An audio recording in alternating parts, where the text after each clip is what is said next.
நீதிமொழிகள் அதிகாரம் 28. ஒருவனும் தொடாதிருந்தும் துன்மார்க்கர் ஓடிப் போகிறார்கள். நீதிமான்களோ சிங்கத்தைப் போல தைரியமாயிருக்கிறார்கள். தேசத்தின் பாவத்தின் நிமித்தம் அதன் அதிகாரிகள் அநேகராயிருக்கிறார்கள். புத்தியும் அறிவுமுள்ள மனுஷனாலே அதன் நற்சீர் நீடித்திருக்கும். ஏழைகளை ஒடுக்குகிற தரித்திரன் ஆகாரம் விளையாதபடி வெள்ளமாய் அடித்து கொண்டு போகிற மலையைப் போல் இருக்கிறான். வேத பிரமாணத்தை விட்டு விலகுகிறவர்கள் துன்மார்க்கரை புகழுகிறார்கள். வேத பிரமாணத்தை கை கொள்ளுகிறவர்களோ அவர்களோட போராடுகிறார்கள். துஷ்டர் நியாயத்தை அறியார்கள்.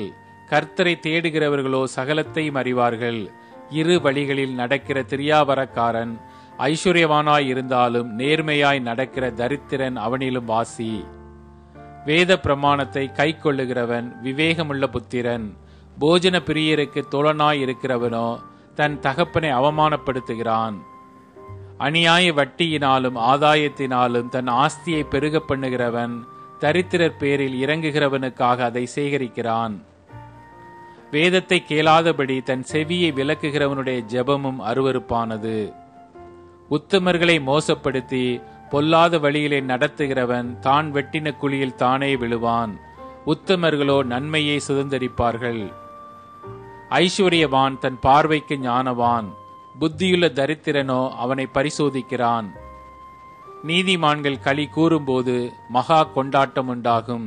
துன்மார்க்கர் எழும்பும் போதோ மனுஷர் மறைந்து கொள்ளுகிறார்கள். தன் பாவங்களை மறைக்கிறவன் வாழ்வடைய மாட்டான்.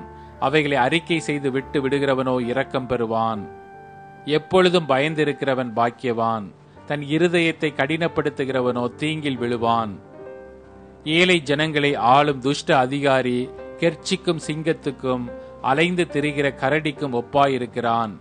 பிரபு புத்தியீனனாய் இருந்தால் அவன் செய்யும் இடுக்கண் மிகுதி. பொருள் ஆசையை வெறுக்கிறவன் தீர்க்க ஆயுசை பெறுவான்.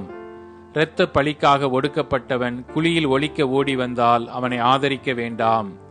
உத்தமனாய் நடக்கிறவன் ரட்சிக்கப்படுவான். மாறுபாடான இரு வழியில் நடக்கிறவனோ அவற்றில் ஒன்றிலே விழுவான்.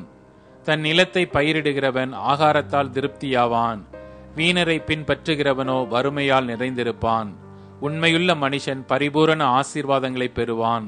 ஐஸ்வர்யவானாகிறதற்கு தீவிரிக்கிறவனோ ஆக்கினைக்கு தப்பான். முகதாட்சணியம் நல்லதல்ல. முகதாட்சணியம் உள்ளவன் ஒரு துண்டு அப்பத்துக்காக அநியாயம் செய்வான். வன் கண்ணன் செல்வனாகிறதற்கு பதறுகிறான். வறுமை தனக்கு வரும் என்று அறியாதிருக்கிறான். தன் நாவினால் முகஸ்துதி பேசுகிறவனை பார்க்கிலும் கடிந்து கொள்ளுகிறவன் முடிவில் அங்கீகாரம் பெறுவான். தன் தகப்பனையும் தன் தாயையும் கொள்ளையிட்டு அது துரோகமல்ல என்பவன் பால் கடிக்கிற மனுஷனுக்கு தோழன். பெரு நெஞ்சன் வழக்கை கொழுவுகிறான். கர்த்தரை நம்புகிறவனோ செழிப்பான். தன் இருதயத்தை நம்புகிறவன் மூடன். ஞானமாய் நடக்கிறவனோ ரட்சிக்கப்படுவான்.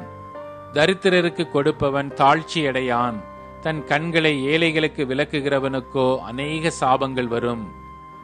துன்மார்க்கர் எழும்பும்போது மனுஷர் மறைந்து கொள்ளுகிறார்கள். அவர்கள் அழியும் போதோ நீதிமான்கள் பெருகுகிறார்கள்.